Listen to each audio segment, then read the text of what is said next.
waa borom waa kumba yi ñu ngi nii toog femme yu jàmbaar femme yu am pas-pas ci li ñuy liggéey ñu ngi nii ñu waxtaan ak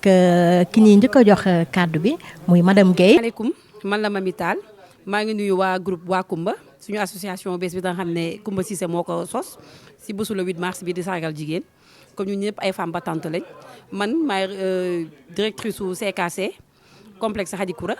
maa ngi nuyu ñëpp di sargal ñëpp di leen nuyu wax bonne fête. parce que ñun ñëpp comme nu ma la ko waxee rek ay femmes battantes la ku si nekk fii ñu fi toog ku si nekk yaa ngi doon sa waar sa côté léegi Kumba Cissé am xel bu rafet bu baax bu sell bu jub.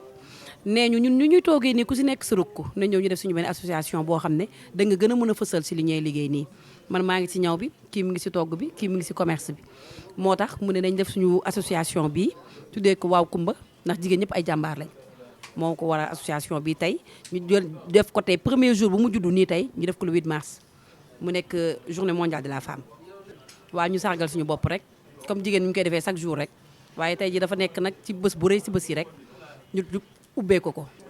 merci waa groupe waaw Kumba di ne dal leen ak jàmm di dalal sama bopp ak jàmm di dalal ñëpp ak jàmm di ne lii yàlla na bu mu doon bu njëkk bi yàlla bu mu doon bu mujj bi te doon bu njëkk bi yàlla na ñu ko yàlla defal ñun ñëpp ñu bàyyi ñu si jàmm bàyyi ñu suñu sago bàyyi ñu suñu xel